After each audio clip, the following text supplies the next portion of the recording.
पूर्ण परमात्मा सर्व सृष्टि रचनहार कबीर देव प्रत्येक युग में इस धरा पर अवतरित होते हैं और एक आम जनसाधारण की तरह लीला करते हुए अपने वास्तविक घर यानी सतलोक की जानकारी भक्त समाज को देते हैं। किंतु उस समय हर कोई परमेश्वर को नहीं पहचान पाता। आज से लगभग 625 वर्ष पूर्व भी पूरी सृष्टि को बुनने वाले पूर्ण परमात्मा कबीर साहिब जी ने काशी नगर की जुलाहा बस्ती में एक टूटी सी झोपड़ी में 120 वर्ष तक कपड़ा बुनने की लीला करते हुए अपने तत्व ज्ञान व सतलोक की महिमा का गुणगान किया और समाज में फैले पाखंडवाद को खत्म कर भक्त समाज को एक सत्य भक्ति प्रदान की, जिसके करने से लोगों को परमात्मा वाले लाभ प्राप्त होने लगे, जिससे प्रभावित होकर उस समय हिंदू और मुसलमान दोनों धर्म के 64 लाख की संख्या में श्रद्धालु कबीर परमेश्वर जी के शिष्य हुए। वहीं दूसरी तरफ कबीर परमेश्वर जी को एक आम भक्त, संत व गरीब जुलाहा समझ उस समय के मुल्ला, काजी, पंडित और ब्राह्मण कबीर साहिब जी की महिमा चारों तरफ फैलते देख ईर्ष्यावश आए दिन उन पर जुल्म करने की असफल कोशिश करते ही रहते थे। उन्हीं में से एक थी राजा सिकंदर लोधी के धार्मिक पीर शेख तकी द्वारा काशी में भंडारे की झूठी चिट्ठियां डालकर परमेश्वर कबीर जी को बदनाम करने की साजिश।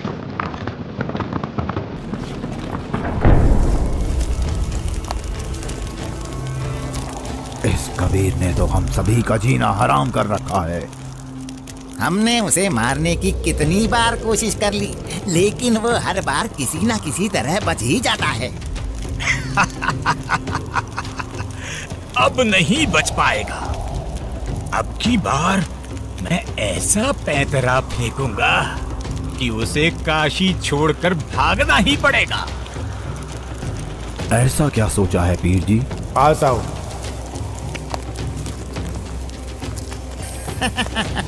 आपने भी क्या तरकीब सोची है? अब तो उसके लिए भारी मुसीबत आने वाली है। अगले ही दिन से एक पत्र भारतवर्ष के कोने कोने में सभी मठों, आश्रमों, मंदिरों में पहुंचने लगा।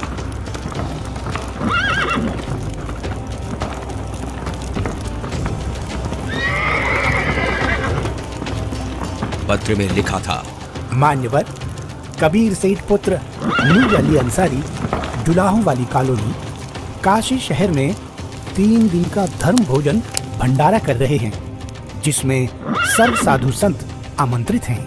भंडारे में प्रतिदिन प्रत्येक भोजन के बाद 1 सोने की मोहर व दोहर दक्षिणा में दी जाएगी।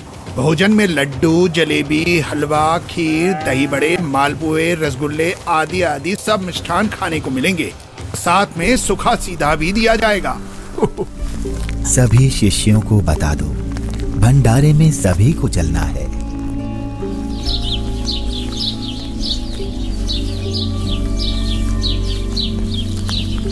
जगह जगह झूठी चिट्ठी के पहुंचते ही हर तरफ भंडारे की चर्चा होने लगी, जिसके बाद सोने की मोहर और दोहर के लालच में पूरे देश से लाखों की संख्या में लोग काशी में निश्चित दिन से पहले वाली रात्रि को ही पहुंचने लगे और देखते ही देखते पूरी काशी नगरी भंडारे में आए साधु संतों से भर जाती है।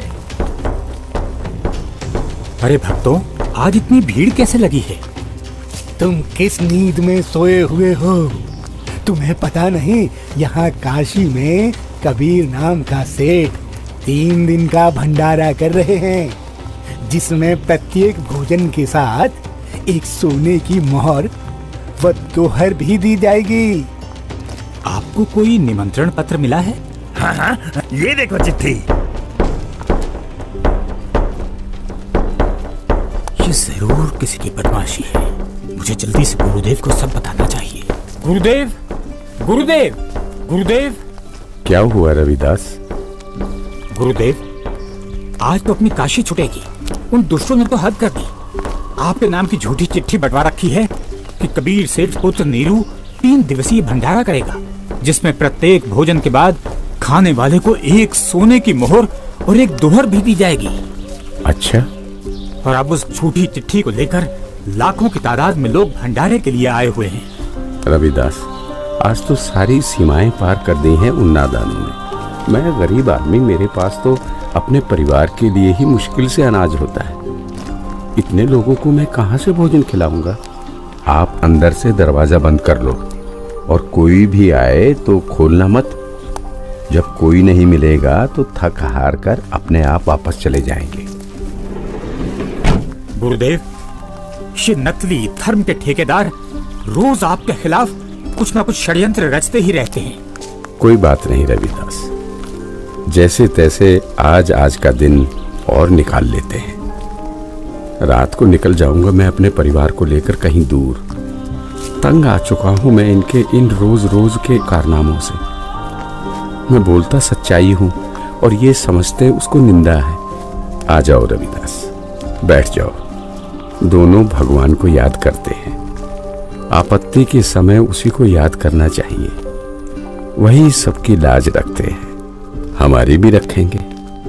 जिसके बाद परमेश्वर कबीर जी अपने 2 रूप धारण कर, एक रूप में तो रविदास जी के साथ झोपड़ी में विराजमान रहते हैं तथा दूसरे रूप में ऊपर सतलोक में पहुंच जाते हैं।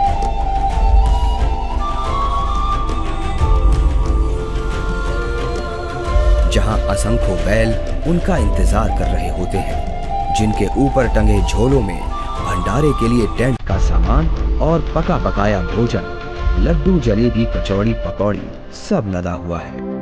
हे सृजनहार परमात्मा, जहाँ आप गए हो वो तो खाकी खंजूर स्थान है। वहाँ सारी उम्र लगे रहते हैं, फिर भी खाने को भोजन तक अच्छे से नसीब नहीं होता। आपके आदेश से हमने सब कुछ तैयार कर रखा है।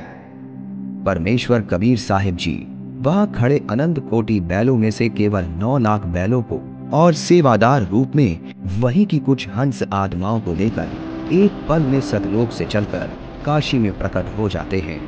आया है बंजारा केशो आया है, काशी आया माल अपारा केशो आया है, आया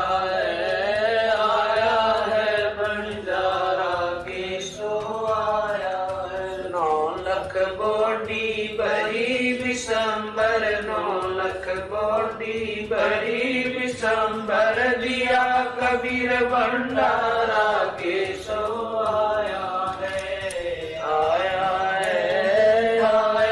है बंजारा केशो आया है। धरती ऊपर तंबू ताने, धरती ऊपर तंबू ताने, चौपड़ के बंजारा केशो आया है, आया है बंजारा केशो आया है। कौन देश से बालद आई, कौन देश से बालद आई, ना कहीं बजाने वाला केशो आया है, आया है बंजारा केशो आया है। अपरम पार पार गत तेरी, अपरम पार पार गत तेरी, कित उतरी जलधारा केशो आया है, आया है बंजारा केशो आया है। साहूकार नहीं कोई जाके, साहूकार नहीं कोई जाके, काशी नगर मजारा केशो आया है, आया है बंजारा केशो आया है। दास गरीब कलप से उतरे, दास गरीब कलप से उतरे, जिया पे अलख कर तारा केशो आया है, आया है बंजारा केशो आया है। दास गरीब कलप से उतरे, दास गरीब कलप से उतरे, जिया पे अलग कर तारा केशो शो आया है, आया है भंडारा के शो आया है।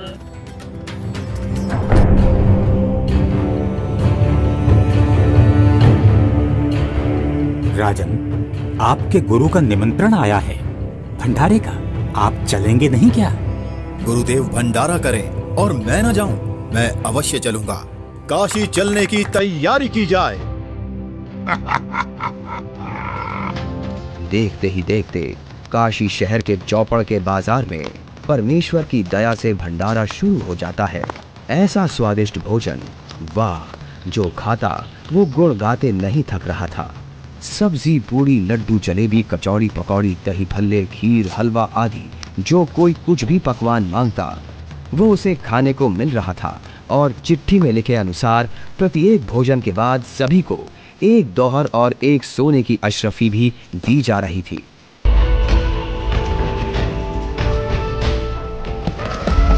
उधर से दिल्ली के बादशाह सिकंदर लोधी भी, जो परमेश्वर कबीर जी का शिष्य हो चुका था, अपने धार्मिक पीर शेख तकी के साथ भंडारे में पहुंच जाता है।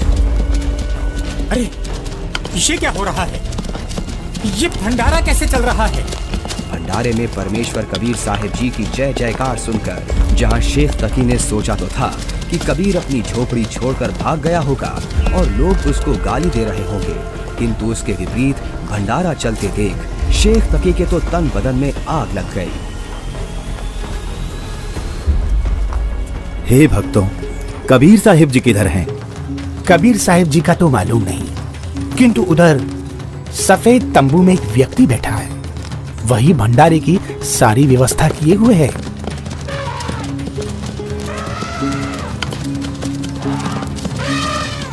ये भंडारा कैसे चल रहा है?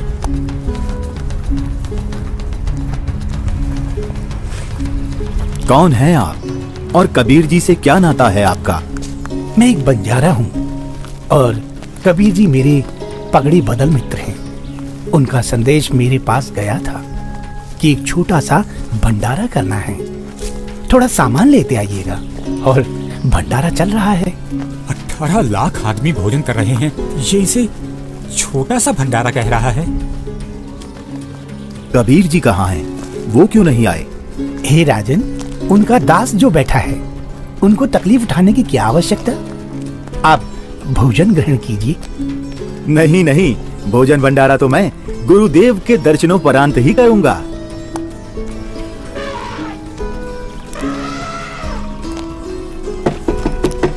हे गुरुदेव, लगता है उन्होंने हमें यहाँ भी खोज लिया। भीड़ शायद घर पूछते पूछते यहाँ तक पहुँच गई है। कोई बात नहीं, आप दरवाजा मत खोलना, कुछ देर बाद अपने आप चले जाएंगे। दरवाजा खोलिए परवरदिगार, दिल्ली से आपका दास सिकंदर आया है। राजन, हम दरवाजा नहीं खोलेंगे। इन लोगों ने तो आज सभी हदें पार कर दी हैं। मेरे नाम से झूठी चिट्ठी डाल रखी है।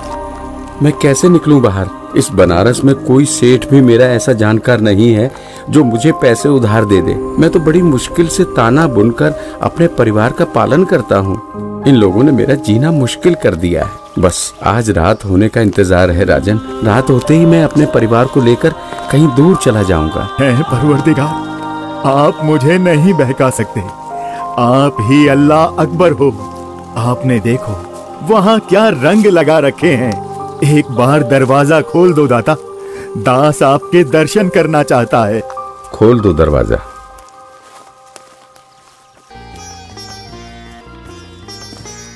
हे परवरदिगार, भंडारे में सभी जगह आपकी जय जयकार हो रही है।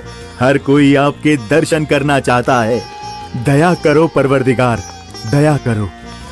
राजा सिकंदर लोधी के आग्रह करने पर परमेश्वर कबीर जी जैसे ही भंडारे में चलने के लिए खड़े होते हैं, तभी उनके सर पर अपने आप ही हीरे पन्ने से जड़ा हुआ एक बहुत ही सुंदर मुकुट आ जाता है और कुटिया से बाहर निकलते ही उस परम पिता पर आसमान से फूलों की वर्षा होने लगती है। रविदास जी, आज ये सेवा मुझ दास को दे दीजिए। आप तो रोजाना करते हो।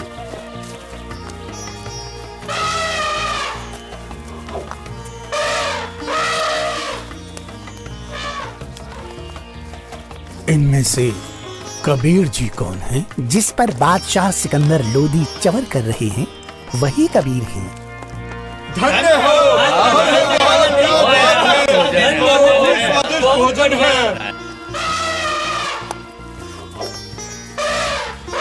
इसके बाद कबीर साहिब जी अपने ही दूसरे रूप केशव से मिलने के लिए उनके तंबू में आते हैं और जो ही परमेश्वर कबीर जी तंबू में प्रवेश करते हैं तो देखते ही देखते अपने आप उनके लिए एक सुंदर सिंहासन लगने लग जाता है जिस पर चारों तरफ हीरे पन्ने मोती जड़े हैं। परमेश्वर कबीर साहिब जी आसन ग्रहण करते हैं। उधर परमेश्वर को देखने के लिए भंडारे में आई लाखों की भीड़ टेंट के चारों तरफ इकट्ठा हो जाती है, जिसके बाद केशव रूप परमात्मा कबीर जी से कहते हैं, हे परमेश्वर, आप अपने अद्भुत लोक को छोड़कर इस झूठ कपट वाले लोक में क्यों आ गए? आप इनका भला सोचते हो, इनको अमृत भोजन खिला रहे हो और ये आप ही के विरुद्ध इकट्ठा हुए रहते हैं। केशव, सब लोग मैंने ही रचे हैं, सबका धारण पोषण मैं ही करता हूँ। तू मेरे दुख को नहीं जानता, ये सब मेरे बच्चे ही हैं। अपनी अज्ञानता से ये काल के जाल में फंसकर भयंकर कष्ट उठा रहे हैं और उसी काल के प्रभाव से ये आज मुझे अपना दुश्मन मान रहे हैं। मैं इनको सत भक्ति देकर वापस लेने के लिए आया हूँ। परमेश्वर जी, आप हंस लोक को छोड़ इस जीव लोक में आए, जिनका हाड़, चाम और रक्त का बना शरीर है, जिसमें विष्ठा भरी पड़ी है। आप इनसे कैसे भक्ति कराओगे? केशव, भैंस या गाय आदि को बच्चा होने से पहले उसमें सिर्फ हाड़ चाम होता है, दूध नहीं होता। और जब बच्चा हो जाता है तो उसी हाड़ चाम के शरीर से दूध की बाल्टी भी भर जाती है। ठीक इसी प्रकार मैं इनमें भक्ति प्रवेश करूंगा और उस भक्ति से इस हाड़ चाम के शरीर में ही इनको सतलोक प्राप्ति होगी। हे परमेश्वर, ऐसे लोक में जहाँ जमीन पर पांव रखते ही दंड लगता है, ऐसे गंदे लोक में आपकी रहनी पर मैं बलिहारी हूँ। वही शेख तकी की चाल उसी पर उल्टी पड़ गई। उसने लोगों को इकट्ठा तो इसलिए किया था कि कबीर किसी को भोजन करा नहीं पाएगा और लोग उसको गालियां देंगे, लेकिन कबीर जी ने उन इकट्ठा हुए लाखों भक्तों को 3 दिन तक मोहन भोजन भी खिलाया और सोने की मोहर व दोहर देकर सत्संग से उनका अज्ञान अंधेरा भी हटाया। फिर भी ये सब शेख तकी से देखा नहीं गया। उसके अंदर जलती ईर्ष्या की आग इतने महान समागम में भी कमी ही ढूंढ रही थी और इसी आग में शेख तकी मुंह बनाकर सिकंदर लोधी से कहने लगा, चलो राजन, इसने क्या भंडारा किया है? बहुत अच्छा सा किया है। ऐसे ऐसे तो हम 100 भंडारे कर देंगे। शेख तकी ने जब इतना कहा ही था कि बोलते बोलते उसका मुंह टेढ़ा का टेढ़ा ही रह गया और वो गूंगा बहरा भी हो गया। उसने कुल 52 बार कबीर साहिब जी पर जुल्म किए, परंतु ये उसके जीवन की आखिरी बकवाद थी जो उसने कबीर परमेश्वर जी के साथ की। 3 दिन तक समागम चला। तीसरे दिन सेवकों ने बचा हुआ सामान व टेंट आदि बैलों पर लाद दिया और चल पड़े।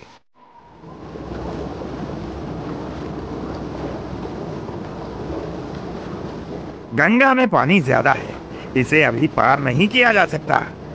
हाँ हाँ, अभी मत जाओ। बंजारे और बैल जैसे ही गंगा के किनारे पहुंचे तो गंगा का पानी एकदम कम हो जाता है और फिर सारे बैल निकल जाते हैं, जिसके बाद गंगा का पानी फिर से ओवरफ्लो होकर बहने लगता है, जिसे देख वहां खड़ी भीड़ आश्चर्यचकित रह जाती है। जाइए केशव, कहीं आपके बंजारे दूर ना निकल जाएं।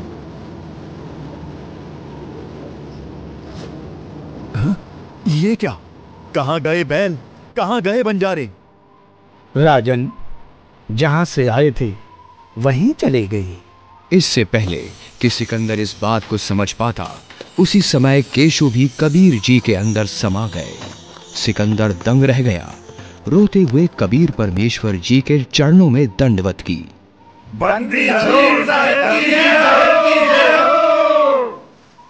इस प्रकार परमेश्वर कबीर साहिब जी ने उन दुष्टों की इस साजिश को भी नाकाम करते हुए यह लीला की और भक्त समाज के सामने एक उदाहरण पेश किया कि चाहे कोई गरीब हो या अमीर, भगवान की भक्ति हर इंसान कर सकता है। जैसे मैंने कपड़ा बुनकर अपना व अपने परिवार का पेट पाला और भक्ति भी की, तो समय आने पर परमात्मा ने मेरी लाज भी रखी। उसी प्रकार आप भी मुझ पर यानी परमात्मा पर विश्वास करो और भक्ति करो। फिर देखना, जब कभी भी आपको मेरी आवश्यकता होगी तो मैं आगे खड़ा मिलूंगा। पर्वत पर्वत मैं फिरा, कारण अपने राम, राम सही के संत मिले, जिन सारे सद्धाम सत्सा है। ये अनमोल ज्ञान जगत गुरु तत्वदर्शी संत रामपाल जी महाराज के सत्संगों का अंश मात्र है। संपूर्ण आध्यात्मिक ज्ञान के लिए सुनिए संत रामपाल जी महाराज के मंगल प्रवचन। आप संत रामपाल जी महाराज जी के मंगल प्रवचन संत रामपाल जी महाराज एप्लीकेशन पर भी सुन सकते हैं तथा उनके द्वारा लिखी पुस्तकें भी डाउनलोड कर सकते हैं।